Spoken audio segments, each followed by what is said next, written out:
যাদের জন্ম মাসের 2 তারিখে বা 11 তারিখে বা 20 তারিখে বা 29 তারিখে তাদের মূলাঙ্ক হলো 2। এই 2 সংখ্যা চন্দ্র প্রভাবিত করে। তাহলে যাদের জন্ম তারিখে তারা চন্দ্র প্রভাবিত ব্যক্তি। তো এই চন্দ্রের প্রভাবিত ব্যক্তিদের সঙ্গে 2025 সাল কিভাবে যাবে, অর্থাৎ চন্দ্রের সঙ্গে মঙ্গলের কি যোগ আছে, ভালো না খারাপ, এই সমস্তই এই ভিডিওতে আমি আলোচনা করব।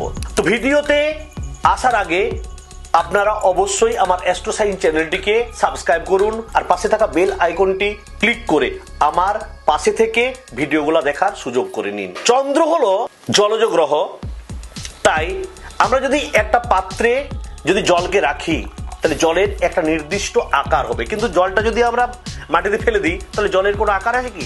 জল যেদিকে স্রোত যাবে সেদিকে চলে যাবে। এটা আমাদের মনে রাখা দরকার। তাই চন্দ্র এবং মঙ্গল এর সমন্বয়ে এবছর আমাদের স্থির হতে হবে, বুদ্ধি দিয়ে কাজ করতে হবে। আমরা স্রোতে গা ভাসাবো না। স্রোতে যদি আমরা গা ভাসাই তাহলে আমাদের পক্ষে ক্ষতিকারক, কারণ আমরা জানি জলকে যে আধারে বা পাত্রে রাখবো জল সেই রকম আকার নেয়। তাই বুদ্ধি, বিবেচনা, মানসিক শান্তি এবং ঐকান্তিকতার মাধ্যমে যদি আমরা সাহসিকতার সহিত কোনো কাজে হাত দিই তাহলে সেখানে আমরা সাফল্য পাবই।